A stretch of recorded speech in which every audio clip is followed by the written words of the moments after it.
Podcast, episode 152. I'm David Wooten, your host, and today we have a couple of great guests. Our primary guest that we asked to be on was Deana Meaux. She's an author of a children's book, I Just Want to Be Me, says I Chew the Bee.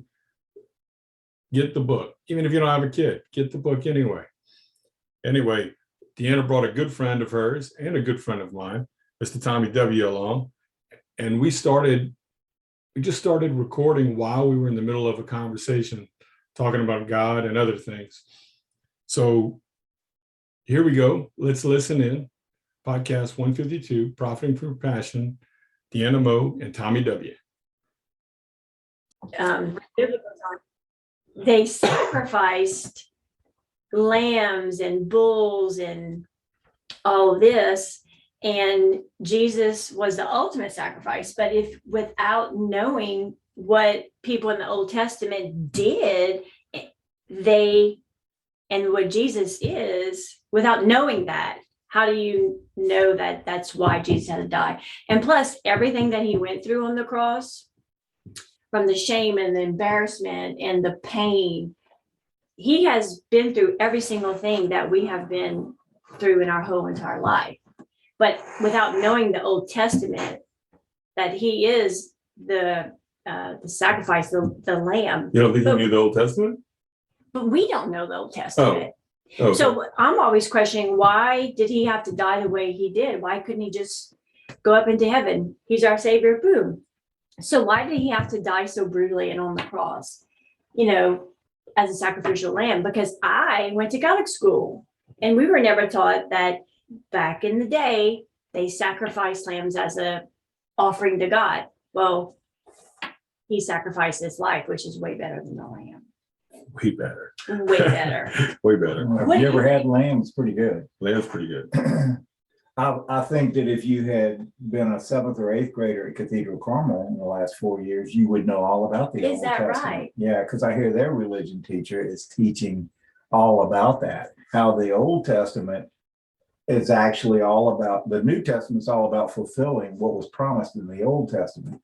So the New Testament doesn't make any sense without the Old Testament. That's right. So it just points to that, Mm-hmm. And it gives all the proof in the world. Mm-hmm. Ironically, though, the Old Testament is the Jewish Bible. Right. And yet the Jews don't accept the New Testament, But everything that was promised in their Bible was fulfilled in our Messiah. So what do you tell your students about the reason the Jews don't believe that Jesus is the Savior is because there wasn't a temple built? They're looking looking for a sign. Yeah, they're looking for something that's literally what they were talking about, some being delivered and all of that. They're looking for that type of Messiah. They didn't buy into the idea we was talking about, destroying a temple and rebuilding. Okay. They thought it was all symbolic, they thought literal. It was all literal, and what Jesus was talking about was something much bigger than that. And I think a lot of people after Jesus resurrected, it took years, decades, sometimes centuries before people were like, now I get it, So there were a lot of people for like hundreds of years walking around doing that. And it could add a V8. Remember that commercial? Yeah. They were doing that like, that's what he meant. That's what was going on. They're probably even doing like that. Absolutely. They all got these flat foreheads. That's right. Mm-hmm. Mm-hmm. Yeah. Well, and it took them writing it down for scholars to even start to see the parallels properly, right? Because it'd have been too hard to put that, I would think, from just hearing the stories, Yeah. But once they got it written down, then they could put Scott Hahn has a book called The Fourth Cup. I like Scott Hahn. And then I say, listen to that book, because that's what I do. I read some, things that are about my grade level. I can read them. I use big words in this book, though. Can he handle it? Oh, yeah. No, I don't think he can, but he can look at the pictures. Okay. They're pretty pictures, Dave. They are pretty pictures. But in The Fourth Cup, and he talks about how the whole idea of the Passover, Christ at the Last Supper, that he instituted the Passover, but he didn't drink the last cup. And he said, I will not drink again until the day in paradise, however, not the quote exactly, but and then he was given the wine on the reed, right? Mhm. And after that, he said, "It is finished." Mhm. And usually at the end of the Passover, there's a proclamation that the Passover is finished. Oh. And some scholars say that, well, there wasn't a lamb ever mentioned in the thing. And well, no, because Christ was the The lamb, lamb. right? To the point of that the lambs, when God gave the instructions in the Old Testament on how they were to sacrifice the lamb, Mhm. that they were actually their front legs were broken to a point where they were That's put right. out, and they used certain sticks that would not char the body in a different way than the roasting would do it. Right. Because and doing all that. And so just the similarities and the things in there, just, it's unbelievable. And then the Psalm 22, my God, why are you forsaking me? They before, when they would go into the temple and they would begin singing a psalm, the psalmist would, or the person, whoever it was, the rabbi or whatever, whoever the cantor, whoever it was, would sing out the first verse of the psalm. And Psalm 22 is the psalm that basically describes what Jesus, the image there, and doing that, and yeah, I think I don't know how much is left out, because I know that guy at Cathedral Carmel, he teaches. The religion teacher. Yeah, the religion teacher. You do? Yeah, I hear he teaches that. I'd like to ask his kids in 20 years whether or not. Hey, do you know why he said, "My God, my God"? I'm sure they will, though, because he's pretty awesome out here. Yeah, well, they won't remember that, but they will remember I got a stick stuck in my eye in 5th grade. That's the story they want me to repeat all the time. Is that right? Yeah, right, yeah. Yeah, the gory ones. Yeah. Yeah, the point of that story was I did have a stick stuck in my eye, bad accident, and I wanted to pray to God, and I was like, "Our Father who art in heaven, Hail Mary, full." None of those prayers seem to be saying, "Oh my God, I got a stick in my eye." I realized I hadn't memorized the old stick in the eye prayer. I hadn't gotten that one down yet. And so my point of the story of that Maury, was that you should learn how to just talk to God without having to memorize something, right? The memorized prayers are good, but there are times when you're going to have a stick in the eye day, and you need to know how to speak with God and be able to connect with him. And that was the whole point of my story about that, but they don't recall that part. They just remember, how long was that stick? How deep did it go in your head? Tell us again how they rushed. Did you get the stick in the eye because you were like telling somebody like how terrible they were, and they were like, "Well, look at the stick in your eye," and you're like, "Oh, got a stick in my eye." Is that what happened? Yeah, I was pointing out a speck in one person's eye, and he jammed that stick in my eye. He's like, "Look at the stick in your eye." I thanked him for that lesson. Yeah, just being a true friend. That's what I think you're. Like turning to God as your. Well, that's unique. You ought to write a story about that. Yeah, I really should. I really should. Yeah. I kind of look at God as, of course, our Father. So whenever I'm in trouble, it's like, your dad's going to take care of you when you're a child. So you kind of have to go back to that childlike self and say, I know my parents or my dad is going to take care of me. Yeah. So you have to look at him as he's going to take care of you. I'm in this situation right now, but it's going to be fine. Daddy knows best. Yeah. Kind of like there's no coincidences in life. Some wise man told me that one. Somebody did, yeah. Yeah. But at 55, now I can look back on my life and see all of the stages and the coincidences. And it's almost like a domino effect, but you can't see it when you're going through it, but you can look back and see it now. And gosh, I wish young people these days would be able to see that, but they don't have that insight quite yet. Right, that perspective.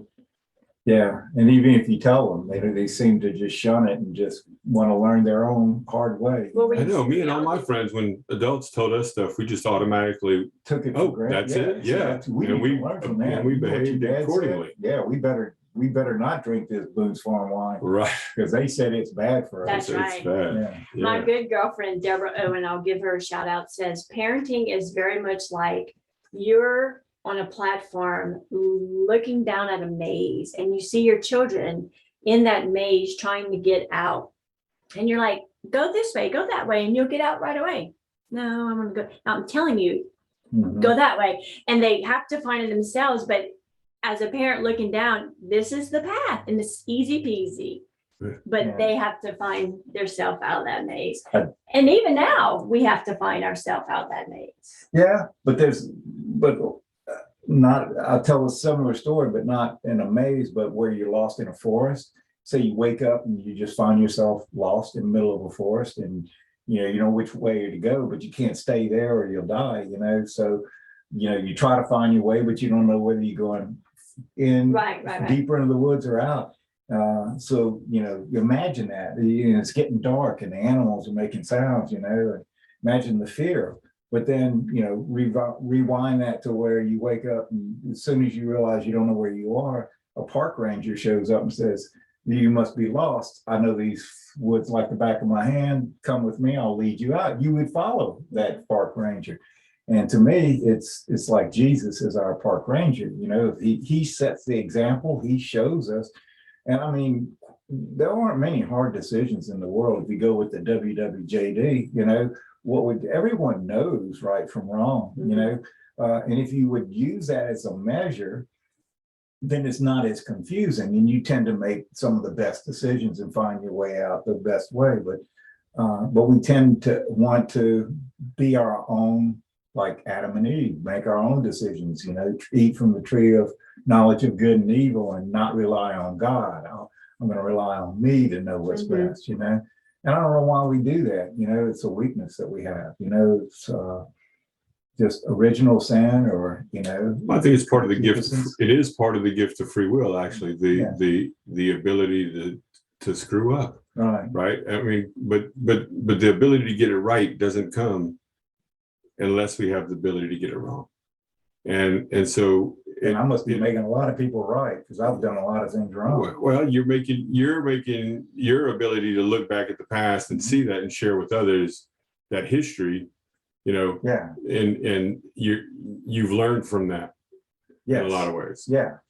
Hopefully they learn from my mistakes. Yes, but the reality is we all still have to make some. Got to make your own mistakes. We still have to make some, but the more we can be taught by others, and the more we're willing to listen to other people that have wisdom, that have that experience, then maybe the bottom doesn't have to be as deep, right? Maybe their ability to turn around and find the right path. Are you saying that about the park ranger? I'm like, man, I don't know. It depends on the situation, but there's been many times in my life the park rangers reached out his hand. I mean, he even had the GPS map and everything. I was like, "No, I got this."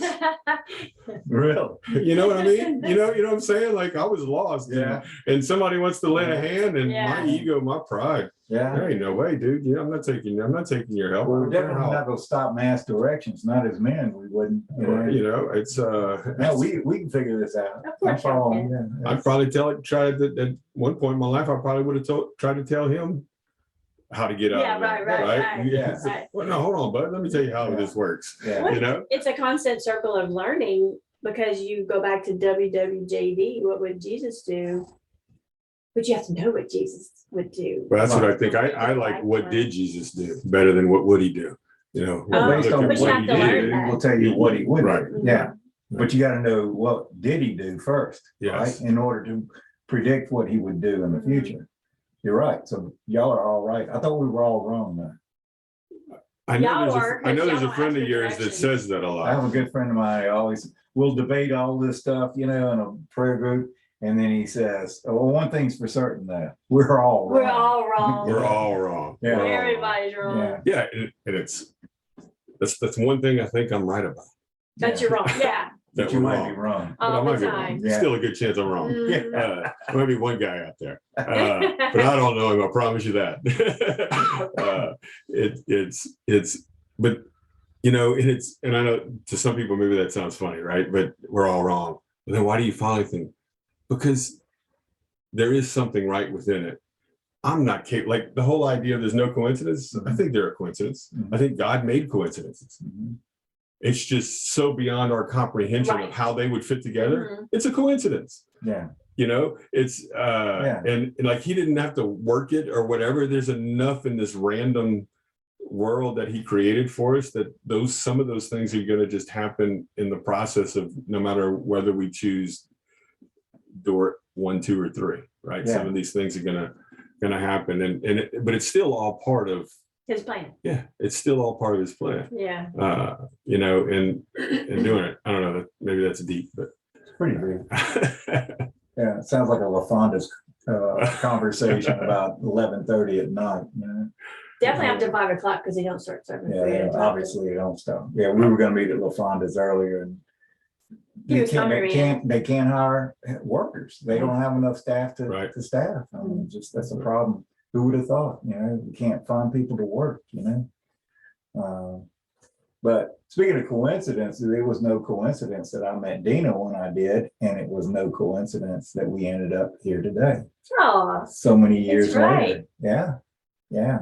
It was dumb luck. I mean, I was dumb, and she was lucky. Yeah. But yeah, the way I met Deana was she was right out of college and was looking for a job, and she applied for the company I was working for, a check printing company.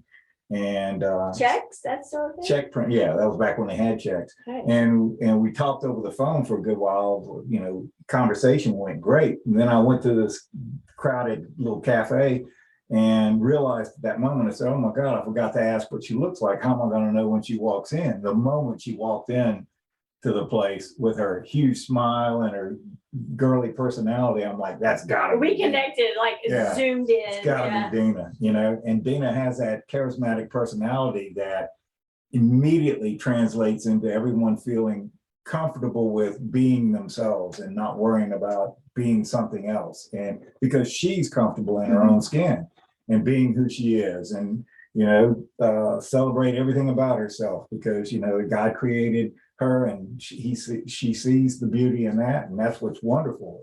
Everyone should see themselves like the way God sees us, you know, and so that puts everybody at ease. So in working with Deana in sales, she was amazing. The way the customers just loved her so much. I remember I'm not going to tell the details of that, but one of our leaders in our company wanted to just have dinner next to her and just pick her brain on how is it that she was so successful, you know.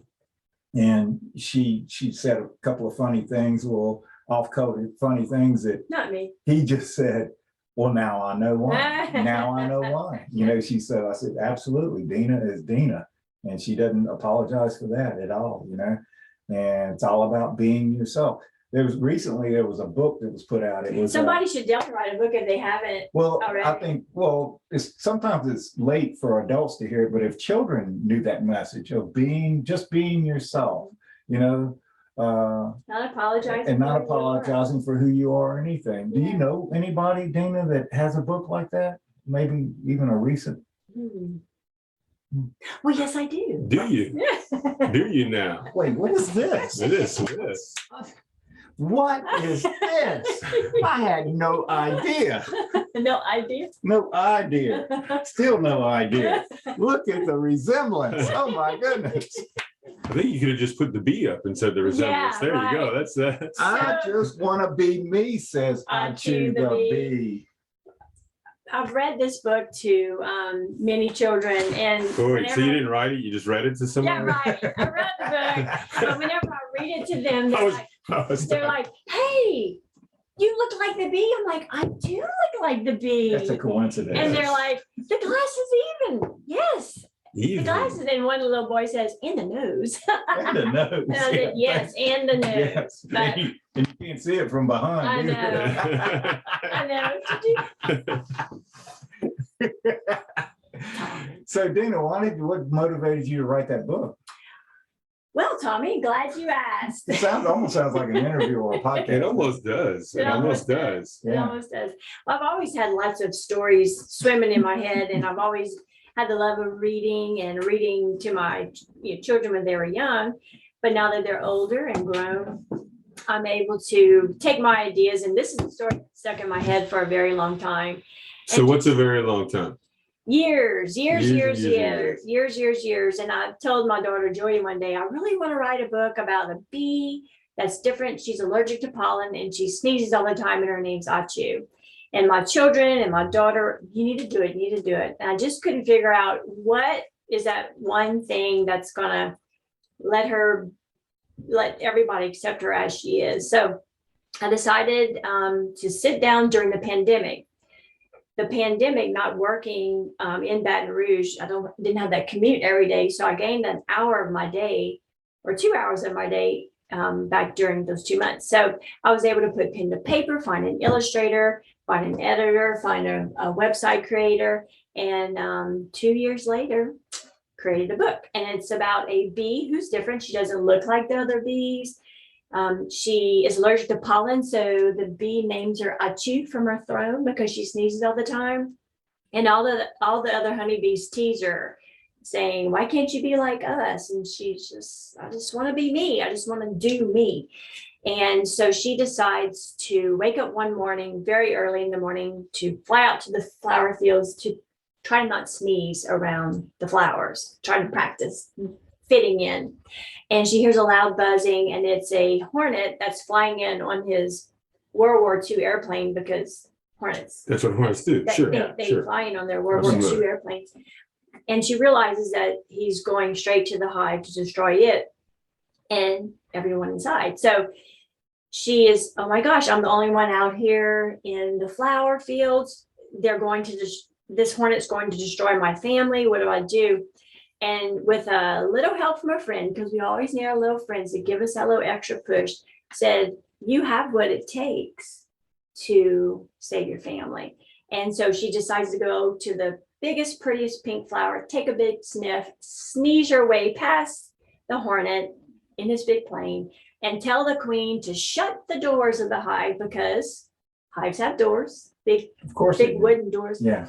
And Clarence crashes his plane into the beehive and saves her family.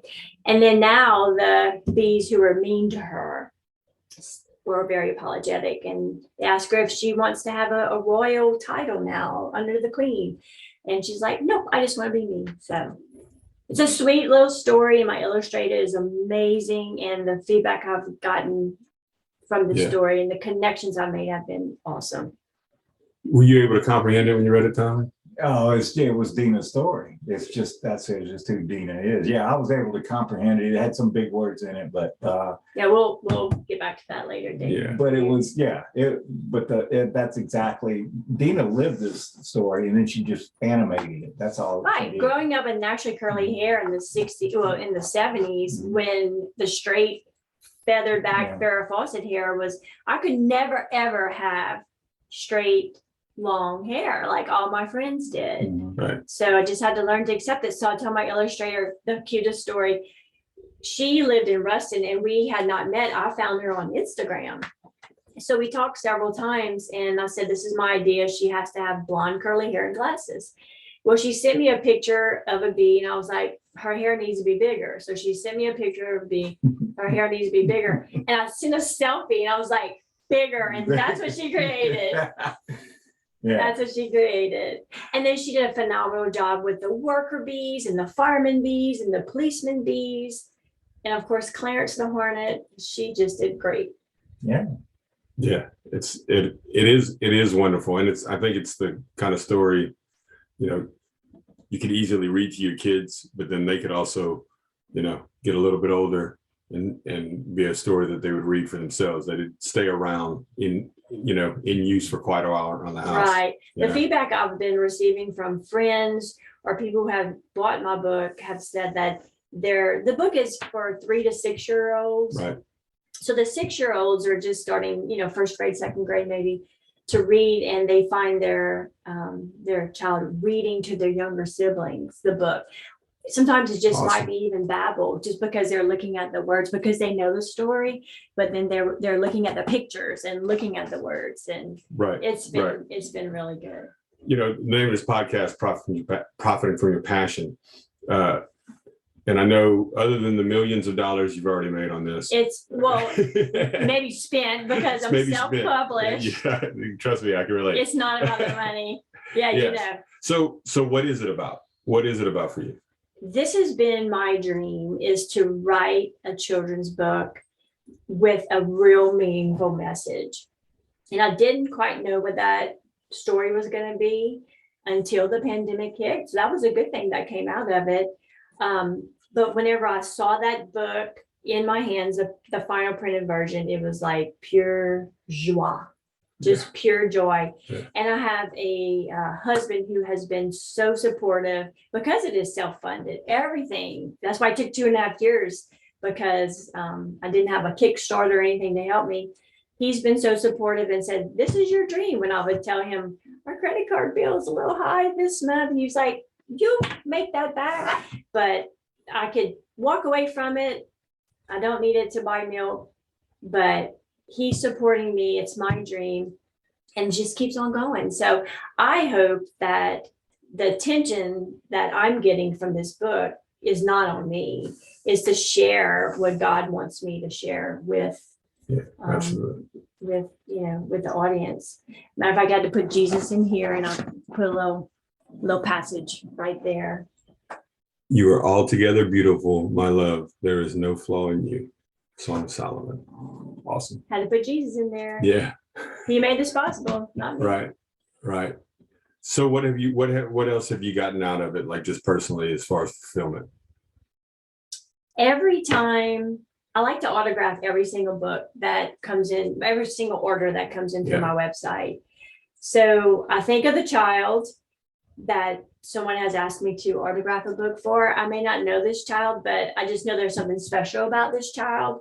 So I'll autograph to, Mary Jane, and I just feel like, always be curious. So everything is BEE, always be curious, always be joyful, always be yourself. I've had the opportunity to partner with the Rotary Club in Zachary, and they decided to purchase my book as their philanthropy and give all the kindergarten classes at the elementary school in Zachary. Yeah. And so I was able to go out and visit with all the kids, and the Rotary members were able to read my story. So they're reading my story. I just can't believe that. It's my story.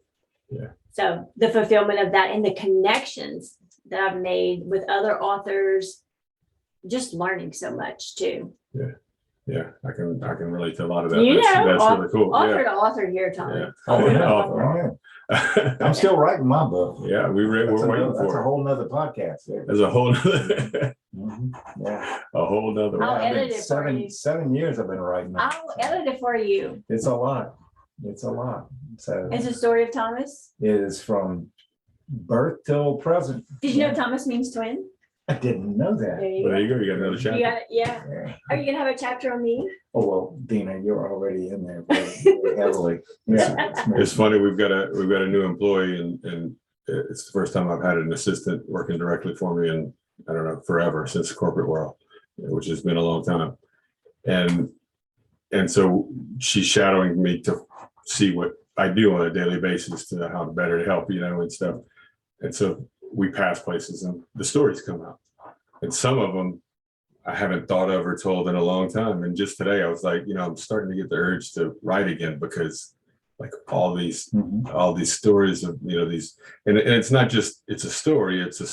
There's stories where I see God touch my life that, like you said earlier, it's so much easier to see it in retrospect than it is in the moment. And then as we get older, we start to finally begin to trust that it's there, even if we can't see it. I think that's where wisdom sets in, and that's the hard part to teach the youth. You try to, hopefully they get a little bit of that as they're going through whatever they're going through. So, ever since I've known you, and I've known you a long time, but with a big break in the middle. Right. So, but you have definitely been that outgoing, on the outside at least, seem to be you're who you are, and that's who you are. Mm-hmm. Has that been a struggle through periods of your life sometimes, though, to do that? I think it's a salesperson in me that you always have to portray positivity and interest. And so I've always had a profession that's been in a sales-oriented job. So no matter what I was going through personally, I always had to portray that out on the outside, for my job. And you always have to do that for your kids, because you don't want to have to drag your kids through what you're going through, because they're children. They should not be your counselor. So okay, there's a few parents that are listening probably that needed to hear Children this. are not your counselor. Right. They are not your counselor. So you have to be strong with that. But I tell you, Our Lady, she's the bomb. Our Lady, I relied heavily on our Blessed Mother through all of the things that I was going through. My whole life, I have a real devotion to her. And Saint Teresa, actually, she's a patron saint of our family. We go to Saint Teresa of Lisieux, the Little Rose. Saint Therese. Yes, we call her Saint Teresa. I had the opportunity and the blessing of visiting her childhood home in France Wow. a few years ago. Yeah. So that was amazing. But her novena is very special to us, and she always comes through. But you have to pray with, what does God say? When you pray, you ask like it's almost already given, because He wants the best for you. Right. So I have come through a lot of things, and always stay positive. Yeah, I love Saint Therese. I've been reading on her recently. Over the last year, I've got an opportunity to speak to a couple of Teresian groups in town. Ooh, I need to go and talk to them. And so the last time I was like, I really ought to learn more about this person since I've been asked to talk to more than one, right? And I'm reading, I'm like, man, this is so me. It's the small actions that we take. It's the little things. It's great love in the small things, with the right? little things. Yeah. And she's said on her deathbed that she wants to go to heaven and just rain roses on, and pray for everyone, and just rain roses. So I know for a fact, when my daughter was very young, she had a little virus, and it was just had to run its course. And we prayed and went to the doctor, this and that. And one night I had finished my novena, but usually around about day 3 or 4, I'll start to get some roses. And I was reading a book about magnolias or something. And there was one page in there that talked about roses, about this whole book about magnolias. The next morning, her virus was gone, done. But you have to keep that novena for Thanksgiving, right? Yeah. So you got to go impossible. through a lot of magnolias before you find the rose. The rose. Yeah. That's the story of that morning. That's the story of that morning. That's right. Yeah. That's awesome. Yeah. So, wow. Okay. Anything else you want to say about the book, or that you want to share with people? Kind of wrap this up here. Oh yeah. That'd be good. Right. I have a website. It's ichewthebee.com. And you just go on the website. It's very easy. A contact form comes up if you would like for me to autograph the book, autograph it especially for that special person in your life.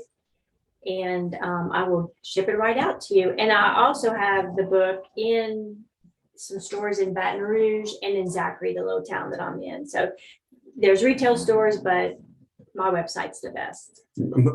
I'm sure it is. Wait, the best way. The best way to get it. The best way to get it. Yeah. No, and you had somebody. I mean, like you said, you obviously got quality people to help you out here, because you're right. The illustrating is unbelievable. Mm-hmm. It is awesome. It is. So and doing it that way, it's So okay, Tom, you got anything else? Well, the last thing I wanted to say is I'm teaching 7th and 8th graders. And wait, are you the guy we were talking about earlier? Are you that awesome religion teacher that we were talking about? So these kids that I'm teaching now are about to go into high school, and the high school, St. Thomas More, is known for a lot of people trying to fit in because it's so intimidating in high school. So people will sometimes compromise themselves in trying to fit into high school. I bought a few of these books from Deana to give to our pre-K students, for the teachers. And my daughter's one of those teachers there. And it just occurred to me during y'all's conversation that I need to read this book to my students and share that message with them about being themselves, Yeah, you are right. Yeah, so I've used Dr. Seuss before to make some good points, Yeah. And they love it, even though they're too big for reading Dr. Seuss. They're not too big to have it read to them. And I'm gonna read I Too. That's what I'm gonna do. Well, everybody knows as a parent, one of the great things is you get to watch some of the old cartoon shows that they're not supposed to be great for you as an adult. But Like those are kiddie stuff, but when you get your kids, so you watch it with your kids. Yeah. They walk out of the room and you don't turn it off. You're still watching it. You're still watching it, But yeah, the Dr. Seuss, my friend Fred Reggie, or at least for a while, he would buy the places you would go for the 8th graders at his alma mater. And and you think 8th graders Dr. Seuss, but it's actually a great story for kids making that transition from going to high school. Yeah, you're right. Yeah, it's beautiful. I've used it. Yeah. Well, let me know, and I might pop in with my bee wings and my little bee. Maybe we could have you read it But instead. I could buzz on in. You could buzz in. Yeah. I would like that. I would like that. Yeah. Before school ends, we'll do that. Yeah. But will you catch a buzz before you come in? No, or are you gonna buzz I'll just buzz in. I want to make sure. Yeah, I will not be buzzed. Yeah. Will not be buzzed. All right. Buzzing, but not buzzed. Buzz. All right. Sans All right. buzz. Sans buzz. Sans buzz. Mhm. Yeah. Well, one of the ways I profit from this passion of talking and dealing with people is I get these opportunities. So, I'm glad I have been doing this and doing my task to be on here. It's a blessing and a privilege to be able to do this stuff. Yes. And, just have great conversations with great people. And you're another one. Well, thank you. I feel like we can go on for hours and hours. And we could, I know. but we will. We all have lives. We'll wrap it up right now, and my wife's going to be the one after this on the next episode. Oh, good. She's so that's cool because the stuff she's doing at work is awesome. Anyway, there's the teaser. She's doing some things that's just unbelievable, and she has so much passion about it. That's great. We're going to do that. So anyway, all right, everybody, we'll talk to you next time. Thanks. Bye. Bye.